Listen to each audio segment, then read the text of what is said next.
I ghosted my family and fiance after what my sister did. I need a little advice on the matter, as I don't know what to do anymore.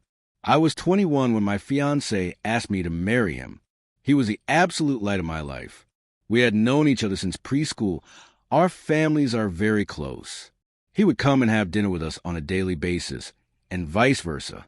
He doesn't have any siblings, but I have two older sisters, which is very important as he was also very close with them. We grew up together.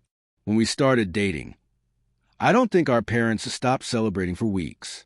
He helped me deal with a lot of my anxiety, and even when I gained a little weight and my mother berated me saying he was going to leave me, he told her off and said he loved me for who I was, not for what I looked like, even though he claimed I was the most beautiful girl in the world to him.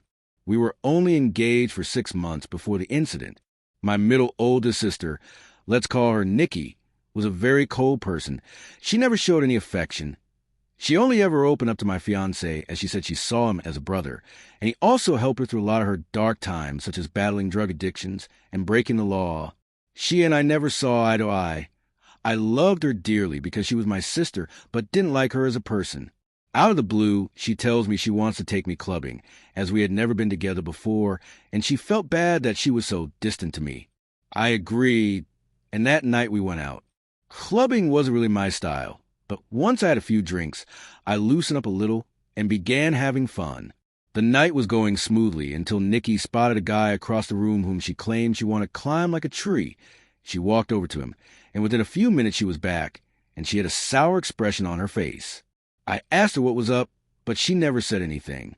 I kept pressing because I didn't want our night to be ruined. She then told me the guy didn't want her number, but he wanted mine instead. I told her he was a loser, and there were plenty of guys around who would kill to be with a girl like her. She didn't budge, though. She told me she needed to use a restroom, and then we would leave. I waited for an hour. During this time, I was sipping on a lot of different cocktails. I then started feeling really dizzy and lightheaded. I figured I'd just cab it home, as I was certain Nikki had left. On the way out, though, I bumped into a friend of Nikki's whom she had briefly dated. He asked me if I needed a hand in my car, and I explained I was getting a cab. He said he was getting ready to leave, and we could share one. I told him okay, and we walked out of the club together and into the first cab we saw.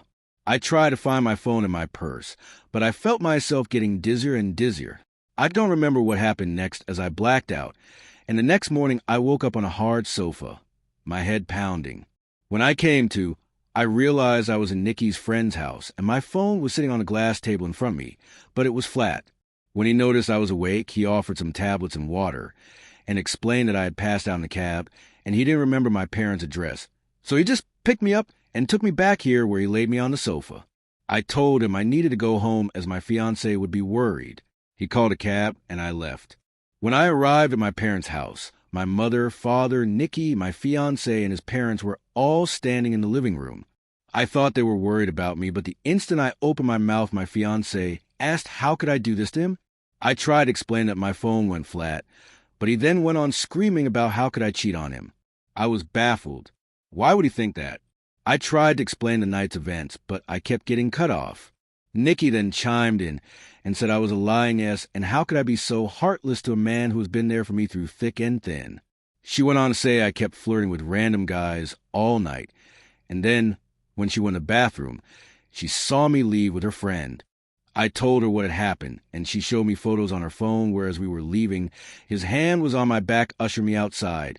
Yes, the photo did look horrible, and I was so drunk I didn't even realize his hand was on my back at all. My fiancé was so angry. He kept shouting, and his mom and mine were both crying. I then asked Nikki to call her friend, and he would confirm nothing happened. But when she called him, he told a completely different story. He said I begged him to take me back to his, and when he did, we slept together multiple times. I saw red and started crying and yelling at Nikki, because I knew she had organized this whole thing to make me look bad.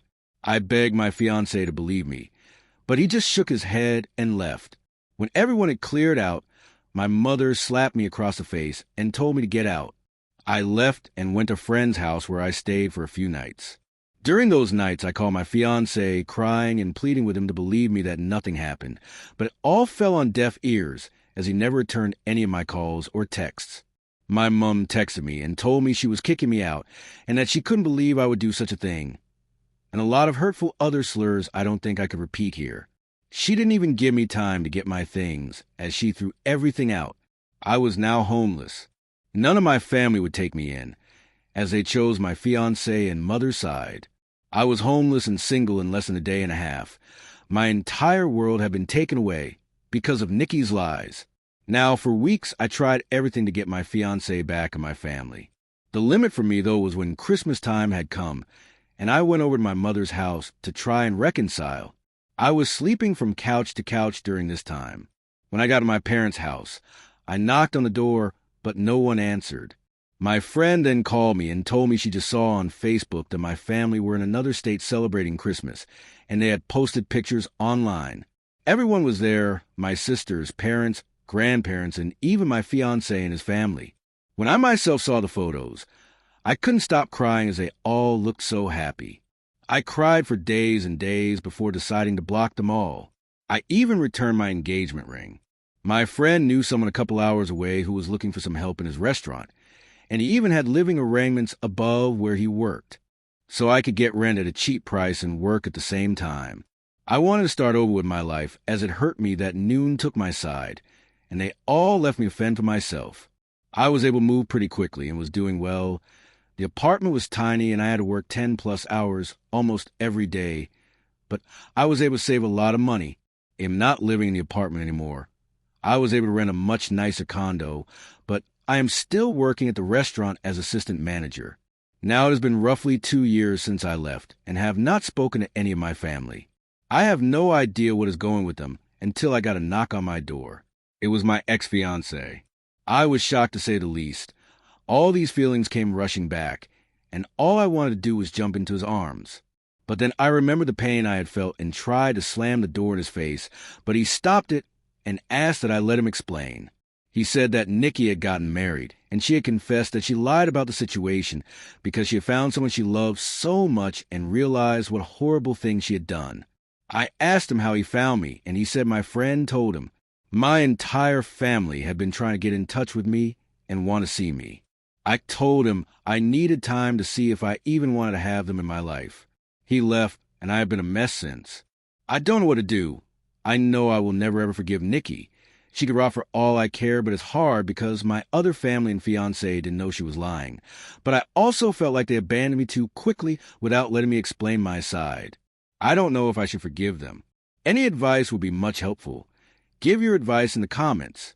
Everyone please like, share, and subscribe. Thank you for taking the time to read.